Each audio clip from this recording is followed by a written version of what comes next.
तो इस वीडियो में हम बात करेंगे कि कैसे आप वेरिएबल्स को असाइन करते हैं पाइथन प्रोग्रामिंग लैंग्वेज में। मेरे पास मेरा पाइचार्म आईडी खुला हुआ है और मैंने अपने प्रोजेक्ट का नाम चेंज कर दिया यहाँ पर माय फर्स्ट पाइथन प्रोजेक्ट। तो यहाँ मेरे पास एक फाइल है hello.py। इसमें मैं आज सिखाऊंगा कि वेरिएबल्स कैसे असाइन करते हैं, क्या क्या रूल्स हैं। और जैसे हर चीज़ को आप अगर स्टोर करना चाहते हो, उसको बाद में रेफरेंस करना चाहते हो, तो आपको वेरिएबल में कोई वैल्यू असाइन करनी पड़ेगी, क्योंकि पूरे प्रोग्राम में आप बार बार उसे यूज़ करोगे। कोई वैल्यू है तो आप उसे इनपुट लोगे, कुछ उसे यूज़ करोगे, तो बहुत सारे तरीके हैं। इसलिए हम वेरिएबल्स डिफाइन करते हैं, उनको वैल्यू असाइन करते हैं। तो आज वो सीखेंगे और ये भी देखेंगे कि इंटीजर्स के साथ कैसे काम करते हैं पाइथन में। तो पहले शुरू करते हैं कि मतलब वेरिएबल्स हम असाइन करते हैं तो उसे क्या रूल्स लगते हैं उसके लिए। तो मैं यहाँ पर कोई वेरिएबल ले लेता हूँ ए। अब उसकी वैल्यू मैं असाइन करूंगा इक्वल टू साइन देके। उसके बाद अब उसकी वैल्यू दे सकते हो। मान लीजिए मैंने ए की वैल्यू दे दी है 10। अब 10 को अगर मैं प्रिंट कराऊंगा प्रिंट फंक्शन से, तो इसकी जो वैल्यू मेरे पास आएगी, इसको रन करूंगा और वैल्यू मेरे पास आ गई है 10। तो सिंपल सा एक रूल है, मतलब मैं वैल्यू अगर कोई असाइन करना चाहता हूं किसी वेरिएबल में तो इक्वल टू करके वो डेटा टाइप में असाइन कर सकता हूं। यहां पर ये बात ध्यान दीजिएगा कि पाइथन डायनेमिकली टाइप्ड लैंग्वेज है। तो डायनेमिकली टाइप्ड लैंग्वेज का मतलब ये होता है कि अगर आप ए को अपडेट भी करना चाहते हो, मान लेते हैं मैं ए को देता हूं वैल्यू 10.1, तो 10.1 अगर मैं वैल्यू देता हूं तो इस केस में पाइथन उसे कंप्लीटली एक्सेप्ट करता है। ये कंप्लीटली वैलिड स्टेटमेंट है और इसका अगर आप आउटपुट देखना चाहते हो तो 10.1 ही आएगा।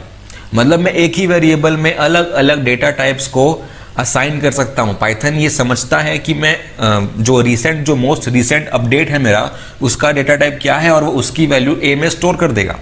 तो पाइथन में ये कंप्लीटली वैलिड है। C++ या जावा में जाओगे तो ये आपको एरर दे देगा। तो अलग अलग डेटा टाइप्स पाइथन ये रन टाइम पे समझता है कि मुझे कौन सी डेटा टाइप की वैल्यू ए में असाइन करनी है।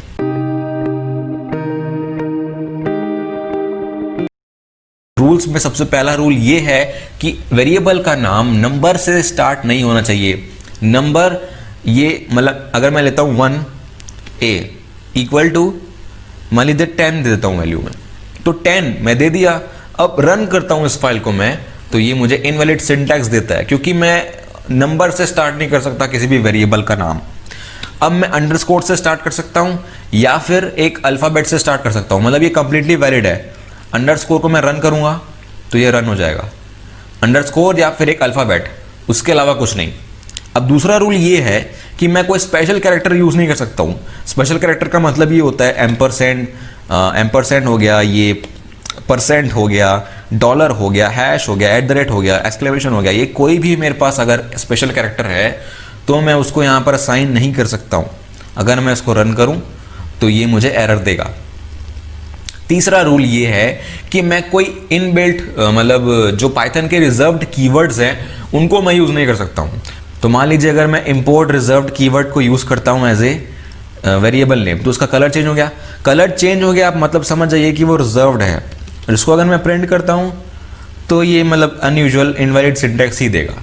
तो ये 3 रूल इंपॉर्टेंट है, आप याद रखिएगा कि सबसे पहले आप नंबर से स्टार्ट नहीं कर सकते, या तो अंडरस्कोर या तो कोई alphabet, upper case lower case दोनों चल जाएगा।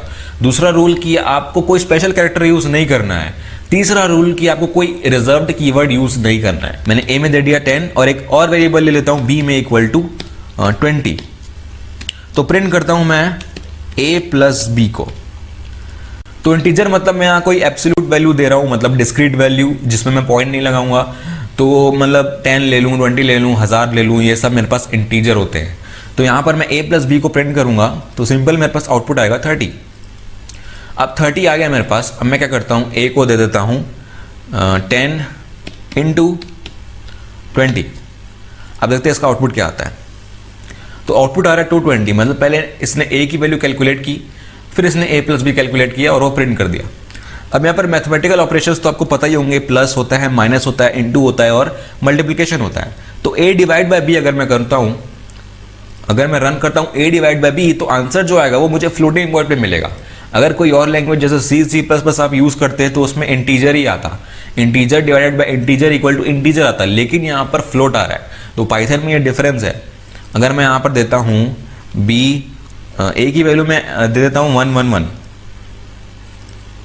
रन में आएगा 5.55, तो ये है फ्लोटिंग पॉइंट नंबर। तो ये याद रखिएगा, इंटीजर का डिवीजन होता है फ्लोटिंग पॉइंट नंबर। अब एक और इसमें इंटरेस्टिंग चीज़ है कि अगर आप कोई पावर यूज करना चाहते हो, मतलब a की पावर b करना चाहते हो, तो मैं पावर देने के लिए पाइथन में यूज करूंगा डबल एस्टेरिस्क। तो ये नोटेशन यूज होता है, ये ऑपरेशन मतलब पावर देने के लिए डबल एस्टेरिस्क यूज कर सकते हो आप पाइथन में। तो इसको रन करके देखोगे तो इतना बड़ा नंबर आ रहा है, क्योंकि बहुत बड़ा नंबर मैंने दे दिया था, टू द पावर 20 हो गया है, तो 111 टू द पावर 20 होगा यहाँ पर, तो इसलिए ये ऐसा हो सकता है। तो इसमें कोई पॉव फंक्शन नहीं है, ये आप यूज कर सकते हो। और मॉड के बारे में तो आपको पता ही है, मॉड अगर आप करते हो तो रिमाइंडर देगा आपको। तो b अगर मैं a से डिवाइड करता हूँ तो जो रिमाइंडर आया उसकी वैल्यू आप यहाँ पर देख सकते हैं 11। और एक और होता है यहाँ पर इंटीजर डिवीजन, डबल फॉरवर्ड या बैकवर्ड मुझे याद नहीं आ रहा है, तो डबल स्लैश आप बोल सकते हो। तो ये क्या करता है, ये मतलब सिंपली आपको इसका जो क्वोशिएंट है a डिवाइड बाई b का क्वोशिएंट है उसको इंटीजर में कन्वर्ट करके आपको दिखा देगा। मतलब उसमें कोई फ्लोटिंग पॉइंट वैल्यू नहीं आएगी, जैसे हमको नॉर्मल डिवीजन में फ्लोटिंग पॉइंट वैल्यू मिल रही थी, यहाँ पर नहीं आएगा, यहाँ पर सिर्फ आएगा 5। तो जो मतलब पॉइंट के बाद जो था यहाँ पर 5.55 उसने हटा दिया है, सिर्फ 5 दिखा दिया है। तो ये कुछ मेजर ऑपरेशंस थे, यहाँ पर आप मैथमेटिकल ऑपरेशंस आप कर सकते हैं पाइथन पर। तो ये मेरा एक बेसिक वीडियो था कि वेरिएबल्स कैसे असाइन करते हैं, क्या क्या नाम आप दे सकते हो। और ये याद रखिएगा कि जो वेरिएबल के नाम मैंने यहाँ पर दिए हैं a b, इस तरीके से आप यूज़ मत करो।